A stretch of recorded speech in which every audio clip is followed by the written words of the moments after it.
Hello everybody, we are from the University of St. Francis. I am Mckai. I'm Mckai Van. And today we are presenting our research studies in our advanced research methods class here at the University of St. Francis. Today I'll be talking about mentors, money, and mindsets, how mentorship, social economic status, and family, how it shapes black males' futures. Right. And today I'm going to be talking about, basically we're going to break the assumption that there's no link between developmental trauma and help-seeking attitudes in men. So I think we got some good stuff. Yeah, we got some good today. discussion. So, it'll be a good discussion. It will be. Yeah, thank you all for tuning in. Like, comment, and subscribe. All right, so, man, I know you doing yours on emotional regulation, right, in men. Okay, so tell me a little bit more about your research problem. Why is this a problem? So my research project is on men's mental health, and we got to get our men speaking up for things that happened to them when they were younger. So this research project just kind of explored that. At the end, we will see the results, obviously, but we just kind of really want to explore, do men regulate their emotions? Do they talk about their trauma? Do they seek help? I don't think they do. Okay. So that's kind of what my research project was on, and Okay. Yeah. Okay. That should be an interesting topic. I definitely want to hear more, and I'm pretty sure the people would like to. That's like right. To You know guys, more. hey, you're gonna hear it. Yeah, Don't you you're worry. definitely gonna hear it. Cause I got a lot of good stuff. All right. During research. What about you? What's yours? What's yours on? So my problem statement is looking at black males' college attendance and lower rates. There are lower rates than other groups. And family structure, mentorship, and social economic status or income level, how they impact this. We don't fully understand how these factors affect college attendance. So my study will be looking at, these three areas of influence and whether they do influence, black males to go to college. That's very true. Especially coming from, I think, a lot of, I'm not going to stereotype them, but a lot of black males don't really, they're put in environments to not succeed. Yeah. So that's something to really look at. Yeah. Something to really discover. Yes. It is mentorship is money of problem. 100%. I think so too. So. And we're gonna unpack these two areas of interest. So, so tell me a little bit more about understanding trauma and emotional regulation in men. So there's three types of trauma. Okay, we have the acute, which is singular, all right, and that's kind of our one traumatic event, but it still really sticks with you. It's not as deep of trauma, but it's still a traumatic event that has happened to you. Then we have our chronic, which is our repeated. That's over and over again. Okay. All right, so that could be through your whole childhood. That could be, let's think of like sexual abuse. Okay. For men, it could be being told to man up over and over again. That's something, and that's traumatic for men. Yeah, and so when that's definitely a stigma. It's a stigma. So think of that as your chronic. Your chronic trauma, and then we have our last one that's complex. That's our most advanced. That's the one that really sticks with people and really affects how they regulate their emotions. That could lead to anxiety, depression, suicidal thoughts. Okay. So that's trauma. And then we have our emotional regulation. That's our ability to regulate our emotions. Do men regulate their emotions? I want you to tell me. Do you regulate your emotions well? Growing up, it was definitely a challenge, and being like an athlete, a black man, those are like some stigmas, and some challenges that I've had growing up. Right. So it was taught. My mom and dad did allow me to be practice it right all the time. Practice it. Yeah, until I got older. Right. Until I got older, I started to practice and it really more. Understand what was going on. What was emotional? What is emotion? You know what I'm saying? Like, what is my emotional regulation? Trying to teach people that, and it's hard, especially as a male. You're told to man up. You don't all the time. All the time. And then why did I want to focus on men? Because that's the most. They're the most. They have the least ability to regulate their emotions. Women, for all my women out there. You guys are, I don't know if I should say this. You guys are emotional human beings. That's I feel like you guys were designed. It's the nature. Yeah, it's in your nature. You know what I'm saying? I'm not saying it's a bad thing. I love women. You know, I love y'all to death. Men are more logical. But men are more logical, and sometimes we do not regulate our emotions. Yeah, we aren't. So I wanted to. There was a statistic according to the CDC that said the suicide rate among males in 2022 was approximately 4 times higher than that among females. 4 times higher. While males make up about 50% of the population, they account for nearly 80%. There's your statistic. Right. Y'all can't lie with the facts. You can't. You know what I'm saying? Right. So I think that's why I really want to focus on this. I want men to seek that help if they had traumatic events in their life, and I think kind of exploring that is something I want to do for my research project. Okay. So you tell me. Okay, so just talking about the prevalence of black males and their college attendance.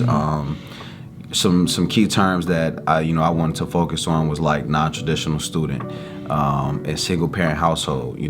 Single parent household is separation and divorce or other circumstances. And they can be least likely because they don't have that, the 2 parents pushing them to go to college. Right, and the National Center of Education statistics said that non-traditional student was a student who was impacted by financial instability, family responsibilities, or systemic disadvantages, like institutional racism or...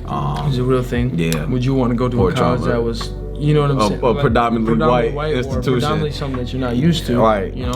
And then a lot of black males, they are exposed to more economic hardships, and that makes college less accessible.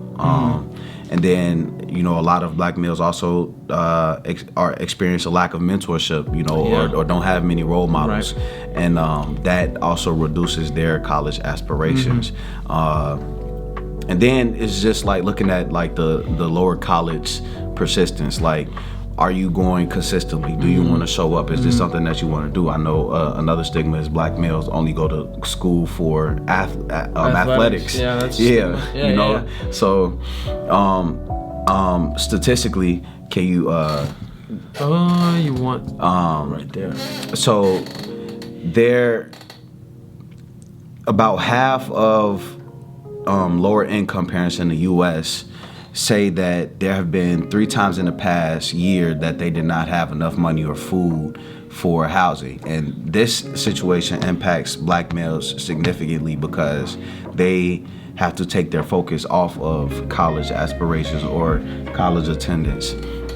And then there was another statistic from the Pew Research Center in 2020, and it did a research from a 10-year research from 2012 to 2022 that demonstrated that from the rates actually decreased from 66% of attendance rate dropped down to 45.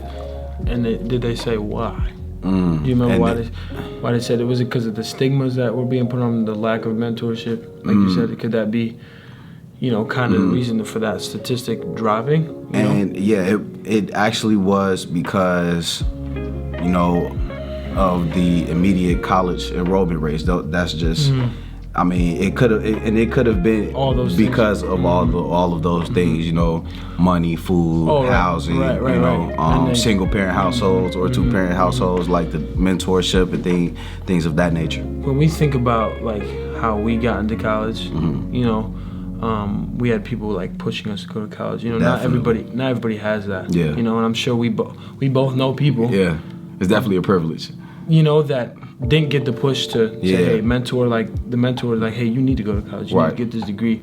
Most of them are in environments where it's just like, this is your life. Yeah. So I think mentorship is kind of a common saying is being a product of your environment. That's a real thing. And black neighborhoods, we deal with drugs, gang violence, guns. That could be another thing. Yeah, right.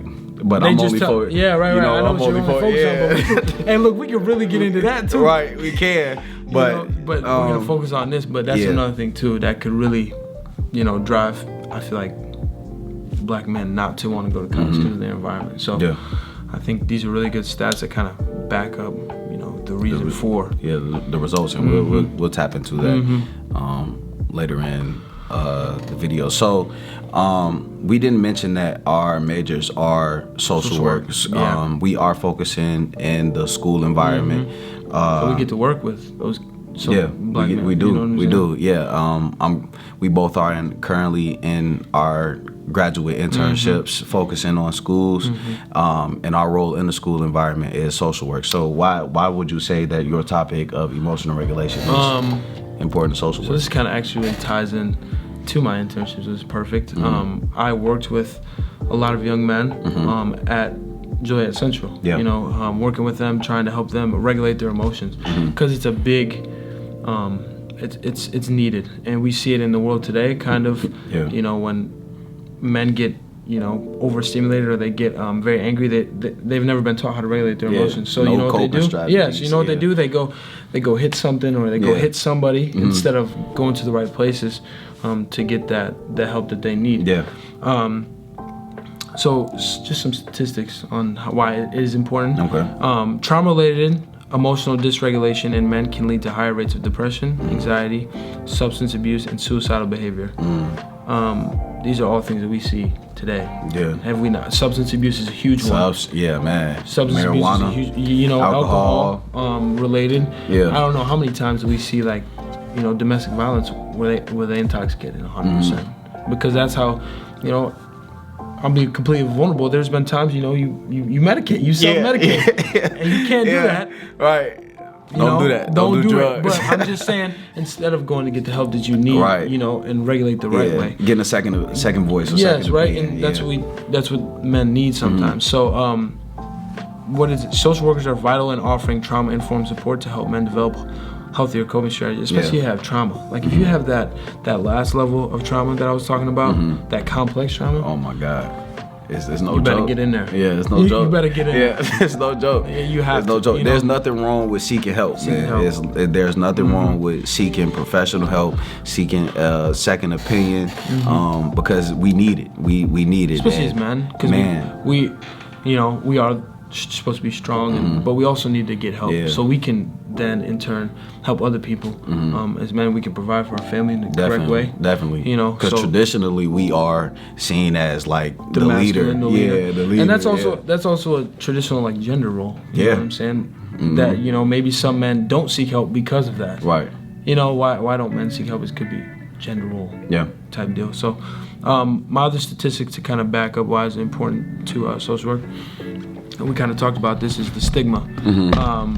So many men face stigma in expressing emotions or seeking mental health support, leading to underutilization of services. So they have stigma, so they don't even use the therapy or the, maybe they need to go to an addiction place because they have trauma and they use substance abuse instead. So they don't even use that because I'll just get through it. Social workers can advocate for approaches that make these resources more accessible and acceptable for men, helping to reduce the stigma around vulnerability. Access is huge. Access is huge. I just want to let y'all know. As a man, being vulnerable is the greatest thing I've ever done. It's a strength, man. It's a strength. Okay? It is a strength. I'm just going to put that out there, okay? So being vulnerable and getting that help, so then in turn you can be emotionally aware of yourself. Man. Boy. You're a dangerous man. Dangerous man. Dangerous Right. Man. Dangerous man. In a good way. In a good way. We're not talking about that, if you're not emotionally regulated. Dangerous. But man, being aware and having self-awareness of how you feel, what you think, what you believe, your morals, your values is so important. And it's so powerful because I don't know. To me, being vulnerable as a man is people hear you. It's a gift. You're seen.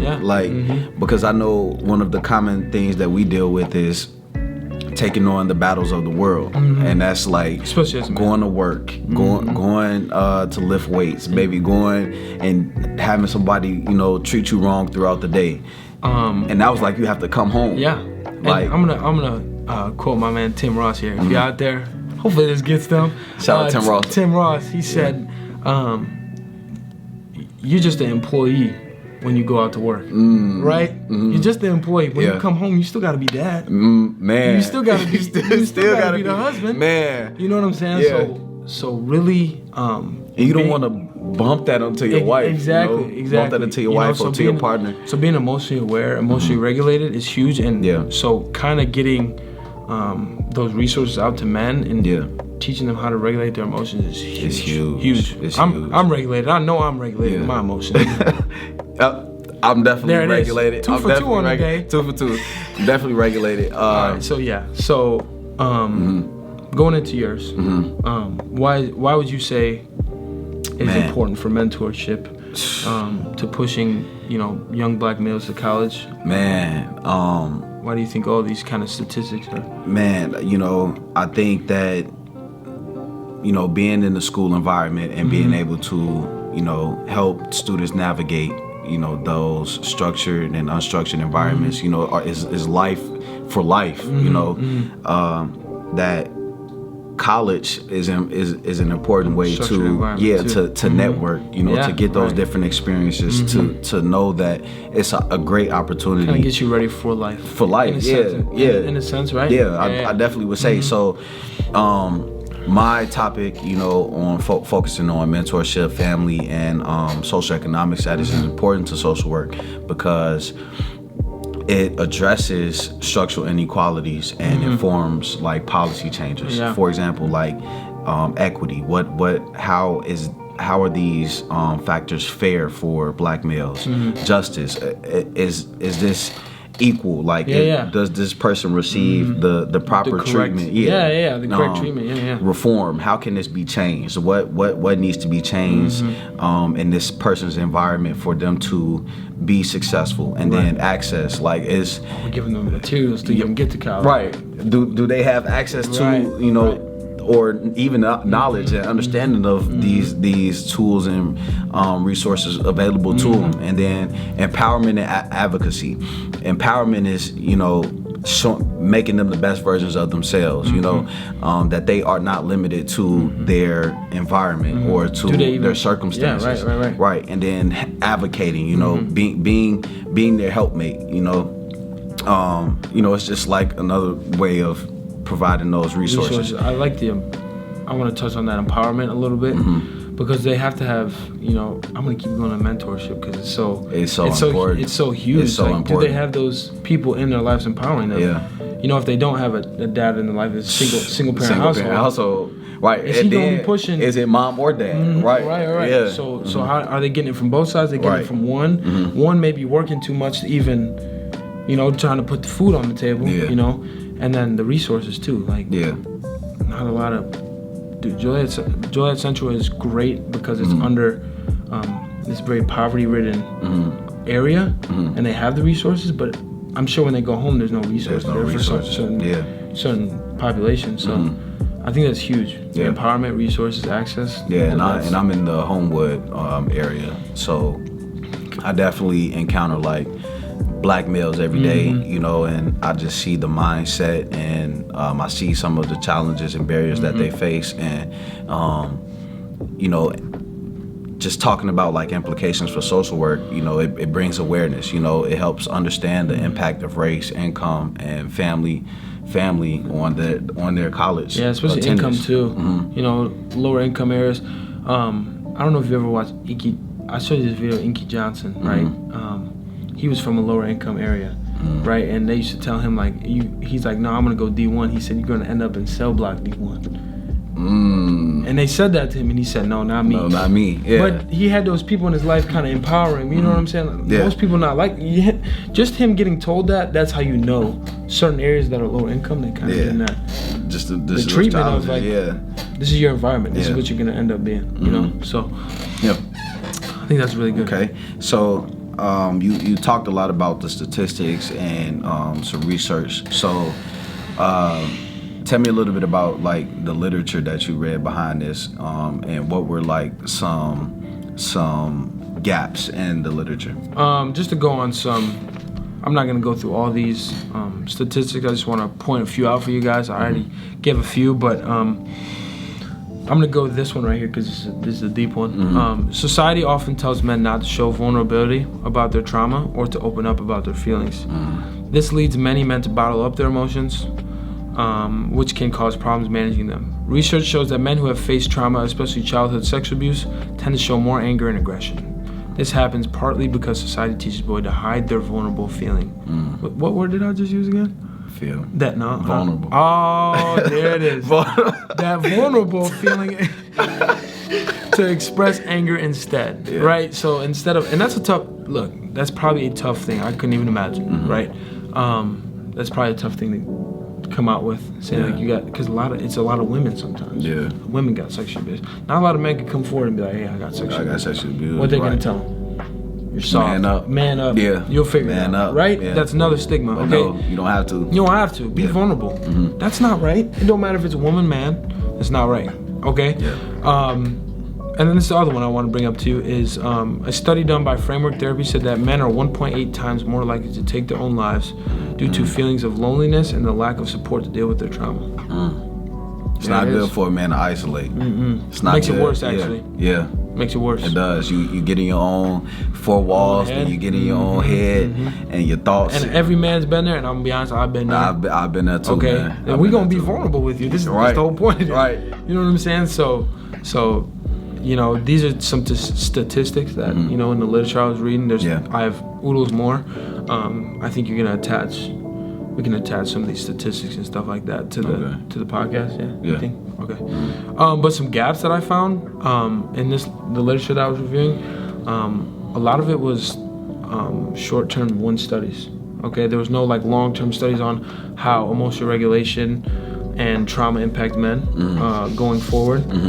So how do we know if this stuff is accurate? You know, it could be just a one-time study on men rather than seeing like over a lifespan. You know, from when this trauma happened to, you know, longer term. There wasn't a lot of stuff on different types of abuse or neglect or trauma. It was kind of just like sexual abuse or there wasn't a lot of trauma-related, you know, what's the word I'm trying to look for? Studies. There it is. Trauma studies on that, and another study. Well, this is what I kind of did on how masculinity affects seeking help. This is kind of what I did, but not all the way.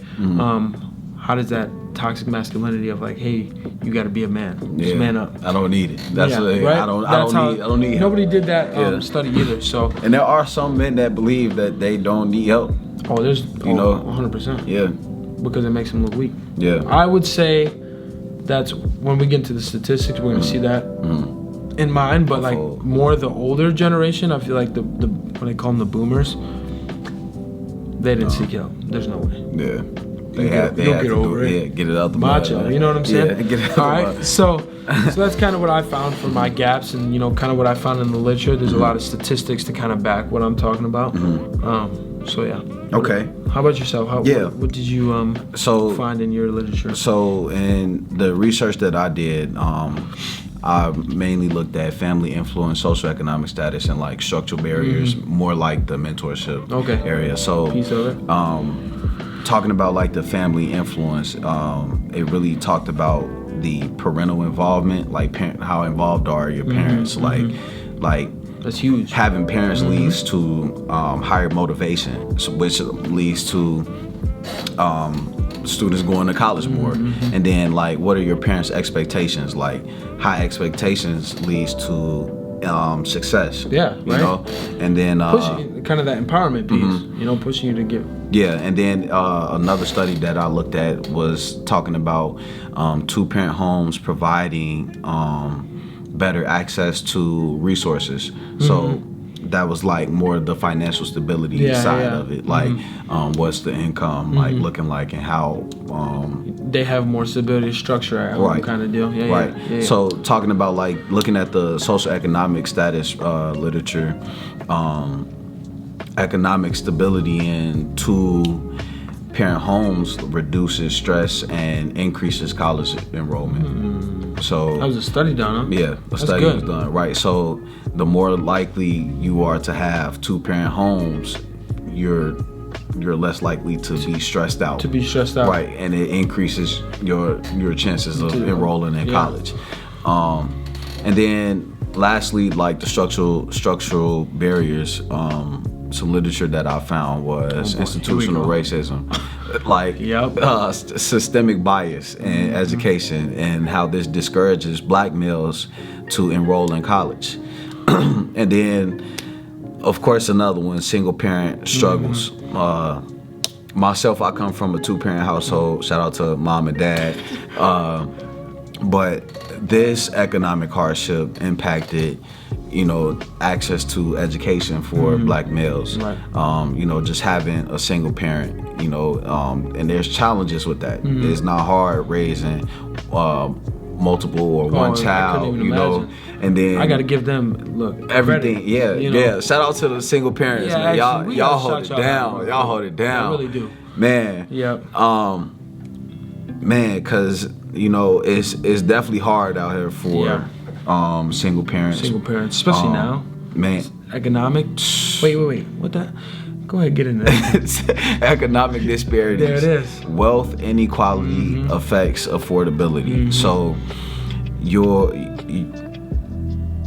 level of income affects your ability to afford things for your child, meaning that could be clothes, shelter, the basic needs, food, shelter, clothing. Food, shelter, hard clothing. To get some of that stuff man, because inflation is crazy. So inflation is crazy. I can't even imagine. Right. So being a single parent and you have to deal with all of those different barriers in front of you or disparities is tough. And shout out to the ones who are making it down, and then the ones who are in need of help. There is help. There is help. Yeah. There is help. Yeah. Right. I do like. Talked about the economic disparity for the parents, just as their kids too. They see their parents kind of going through that too. So I can't even imagine the kind of stress that puts on them. It puts on them. Some talked about a lot of black males, and shout out to the black males. When we see our parents struggling, we automatically go into a mode where we want to provide. We want to help out. And I think we could even touch on that too, because the amount of kids we say, "Hey, I gotta go make money rather than go to college." Yeah. So we really want to tap into that a little bit too. That's a real thing too. It is. Yeah, man. The ones who don't go to college and go and get money, they go and get money instead. Man. As social workers, look, we just want you to get in the right direction. Exactly. But for your study, right? College is a good route too. Yeah, it is. It is. And then just some gaps. The gap in my literature was mainly like cultural factors, like how do black males view college as a goal? It's not. That'd be a good. And then it would some good research. Anybody want to research that? Yeah. Get back to us. And then the importance of higher education within like family or a community. Okay. Like how is college being portrayed in these communities and in these families? Like what are our morals and values and beliefs towards college? Everybody's different, like your parents were much more pushing you towards college and stuff like that. Right. I mean, not everybody's like that. So. And then also another factor was within culture was, are you comfortable with going to a PWI, a predominantly white institution? And then lastly, seeking mentorship. Are you willing to seek mentorship or support to get you there? And a lot of it, we say a lot of the stigma on black males, they play sports. I would like to do, this could be a gap in literature too, how many males just go to play just because of sports? Just because of sports. And it gets them I bet it's a lot, man. That's a good research topic too. Yeah, look, it is. Dr. Watkins on here. Look, we got another research study. Right, Dr. Watkins, right. We'll pull up, another research. We got another research study for you.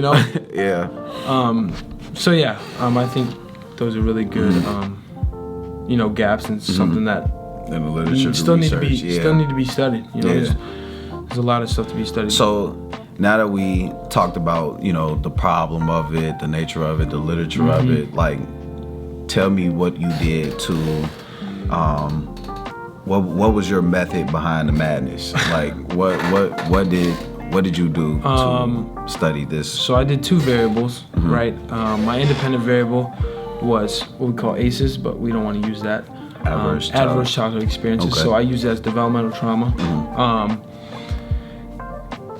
So that definition is a stressful or traumatic event before age 18, including abuse, neglect, and household dysfunction. So I wanted to kind of use that as my independent variable. Okay. And then my dependent, hold on. I measured it using the ACE questionnaire. Okay. Which is developmental trauma questionnaire. Okay. That's how you measure it? That's how I'm going to measure it. Okay. We'll see the results of that too. And then my dependent variable was help seeking. I'm going to measure that using the MHSAS. That is a mental health seeking attitudes scale. Okay. And that's going to kind of measure how men seek help. Why don't they seek help? So that's kind of my variables I wanted to use. And that's kind of how I went about my methodology. Okay. That's pretty cool. I like ACEs, and one thing I know about ACEs is that everybody experiences it. Some sort. Right. And Whether some are more severe. Yeah, the complex, huh? Yeah, and for those who don't know what ACEs is adverse childhood experiences, and it's something that activates. Yeah, it's trauma related, and it activates your flight or fight or flight. Yeah. Fight or flight. Yeah, and I kind of want to pair those two because I think help seeking attitudes and trauma they go hand in hand. Yeah. Right. So they do. But we'll see. The results is at the end. Yeah, results are coming soon. So for you, sir. Just a little bit about my study design and sampling plan. My study was cross-sectional. So my independent variable was family structure, and that is 2-parent household versus single-parent households. My dependent variables are mentorship, education, income assistance, and employment. Okay. So how I instrumented this study was I did a survey. I did a Google form and no de-identified information. Got some basic background demographics, and I analyzed my data through chi-square testing. Yeah. Okay. Just to go about mine a little bit more, because I didn't touch on like how I kind of implemented mine. It's kind of the same way you did it. Use the Google form.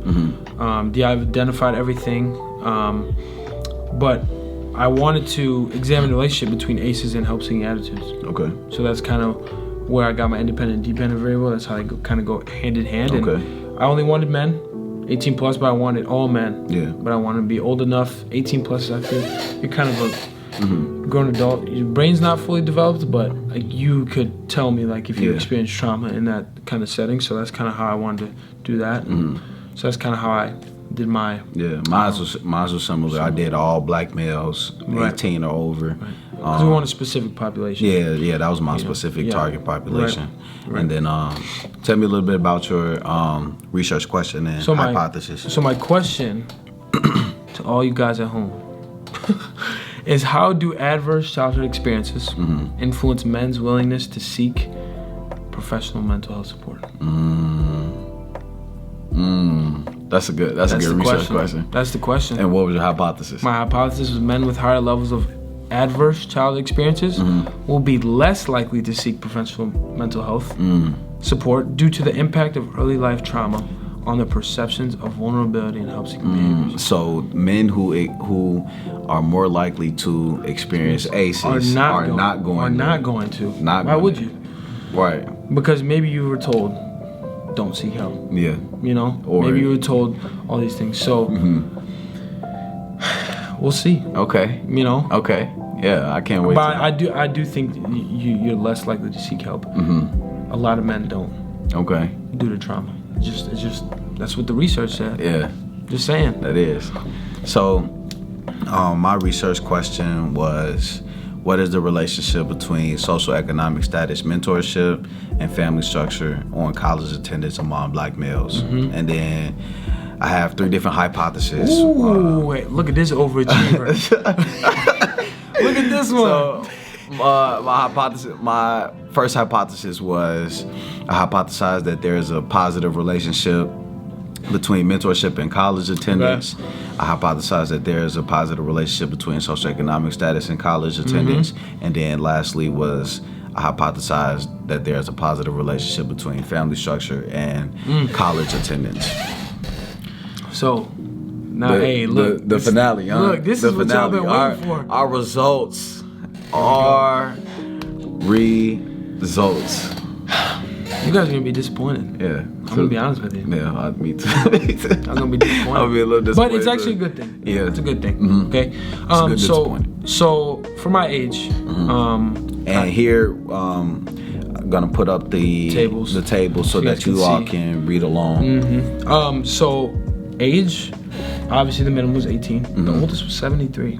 73. Okay. So I got some people in there. We got a similar Really? background demographic. I'm looking at it. There it is. But the mean was age 30. It's my mean age. Okay. So just ponder on that. Especially you guys too. Like just ponder on that. Okay. The mean is 30. Okay, so the age is 30. That's kind of everybody who kind of took it was the middle age was 30. And then the race, I had 67% white. Okay.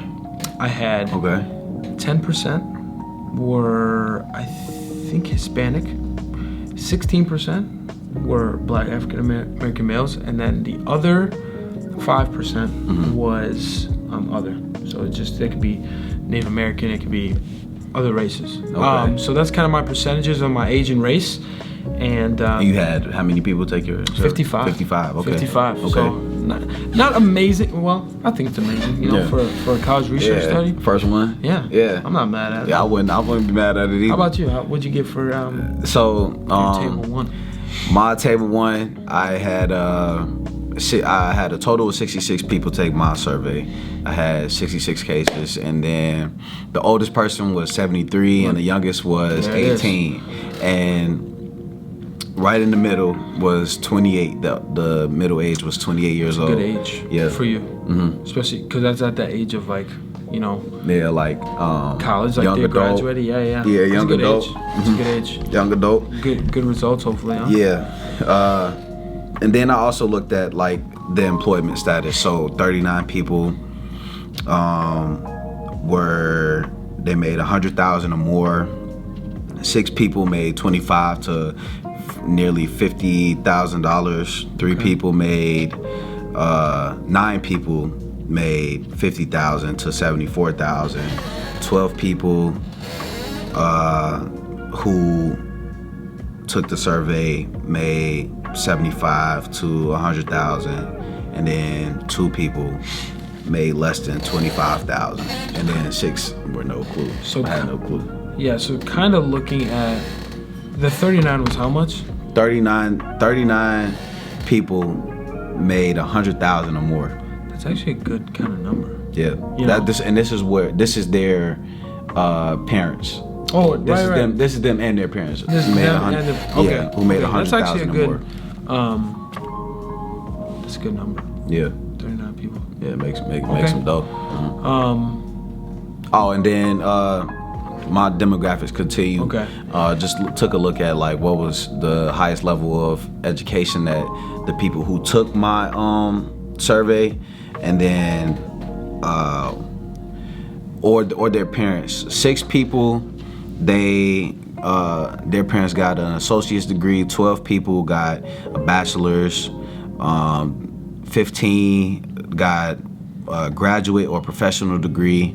11 people high school diploma or GED. 3 people less than high school. That was 3 people, and then 21 people had some college to no degree. Okay. Out of You said 2 68 people. Out of 68 people. Yeah. And Look, then, man, let's shout out all those people. Man, shout out to everybody. Getting them degrees, man. Yeah. And then I did take a look at the household income, but that's all right. Yeah. I already talked about that. Yeah. I already did. Okay. Yeah, I already talked about that. So kind of going into my reliability, just to see like, you know, were my scales that I use reliable? They were. Okay. So it was 0.934 reliability is really good. So it's almost, you know, 100%, and then 0.848 out of 8 items and 9 items. So I think, you know, when you're looking at, you know, if what you're giving them is reliable, that's huge, because if it wasn't, this whole research study would be pointless. You know what I'm saying? Yeah. If it's not reliable. So that's good that my scales and stuff were. Okay, so just talking about my results, so I asked questions like, what was your primary family structure growing up, and 2-parent or single-parent household, and did that affect you going to college? And then I asked, were you mentored growing up, and did that affect you going to college? So 7 people who come from a single-parent household did not go to college, and did not go to college. Am I reading that right? Yeah. Yeah. And then 25 people who did go to college come from a 2-parent household. And then looking at the mentorship, 3 people who did not go to college did not receive mentorship, and then 15 people who did go to college were mentored. So basically my stats is saying, and knowing that my hypothesis was that there was a positive correlation between family mentorship and socioeconomic status or income level, that there was a positive correlation between those factors and college attendance. My research showed no significance. So with that being said, there is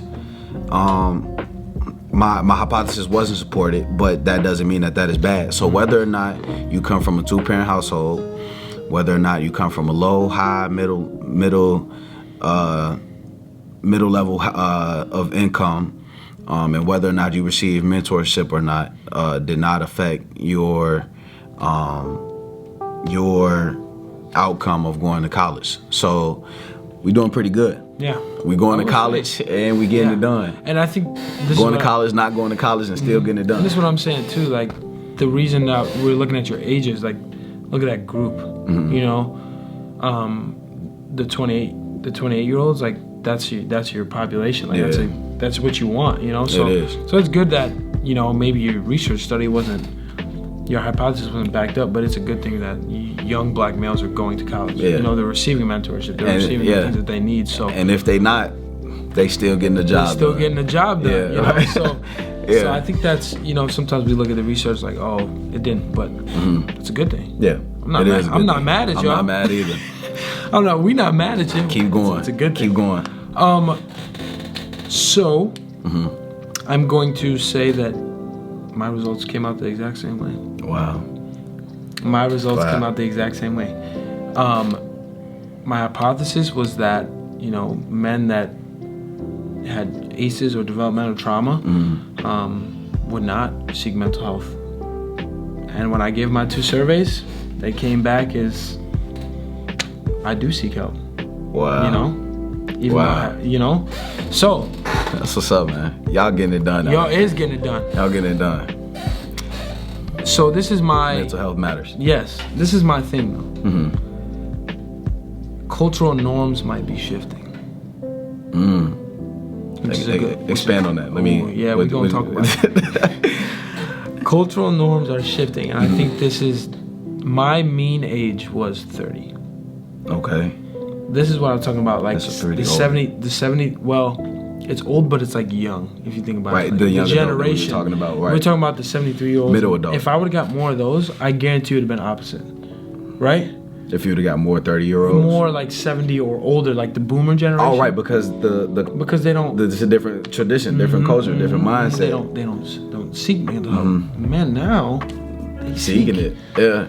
You know, so when I Yeah. did this study, I'm thinking deep down, like maybe they don't. So to all my 30-year-olds out there or my young men, this is awesome. This is a good cultural shift. Yeah. I'm not mad about this study, you know, and I think there's a lot more resources out there now. It is. And I think mental health for men, like, don't we have like a men's mental health awareness week? Or something Yeah, like something like that. Something like It's so much about mental health being highlighted. Yeah, and which is that's important. which is a good thing. That's important. You know? Check on your family, check for on your real. friends. Yeah. Make sure that you are okay. Because it's so important, man. We need each other. We need to just grow a bigger foundation. I think so too. And so I will say, like, my hypothesis and my research question were not supported, but That's okay. yeah, I'm not mad. Yeah. You know. So Yeah, man. I mean, well, I think that's pretty wrap it much up. it. We're gonna Yeah. wrap it up. We appreciate y'all. Thank you for everybody for watching. tuning in. Tuning in. I hope that you guys all- learn something. Yeah, learn something. That's what it is. Learn something, and we're Make you guys aware, Man. especially as social workers. Yeah. You know, we got to be staying informed in the now and in the present. Yeah. So I hope you guys learned something. We appreciate y'all. all right now. Wait, we love y'all. Yeah, Another love thing. y'all, man. Love y'all. All right, peace.